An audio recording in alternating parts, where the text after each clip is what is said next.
అలాగే నానబెట్టినటువంటి నవధాన్యాలు గోమాతకు ఆహారంగా తినిపించాలి.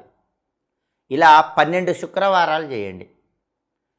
అలాగే నానబెట్టిన నవధాన్యాలతో పాటు మొలకలు వచ్చిన నవధాన్యాలు కూడా 12 శుక్రవారాలు ఆవుకు తినిపించండి. ఇలా చేస్తే బంగారం కొనుక్కోవచ్చు, తాకట్టులో ఉన్న బంగారాన్ని తొందరగా విడిపించుకోవచ్చు. అలాగే ఎవరికైనా బంగారం తాకట్టులో ఉందనుకోండి, తొందరగా ఆ తాకట్టు నుంచి విడిపించుకోవాలంటే ఆ తాకట్టు నిమిత్తమై మీరు డబ్బులు కట్టేటప్పుడు హస్తా నక్షత్రం, శ్రవణ నక్షత్రం, రోహిణీ నక్షత్రం ఈ నక్షత్రాలు ఉన్న రోజుల్లో ఎంతో కొంత డబ్బులు కట్టండి. హస్త, శ్రవణ, రోహిణి ఈ 3 నక్షత్రాలు ఉన్న రోజుల్లో ఎప్పుడైనా ఎంతో కొంత తాకట్టులో ఉన్న బంగారం విడిపించుకోవడానికి కొంత ధనం కట్టండి. తొందరలోనే అది తాకట్టు నుంచి బయటకు వచ్చేస్తుంది. హస్తా నక్షత్రం చాలా శక్తివంతమైంది.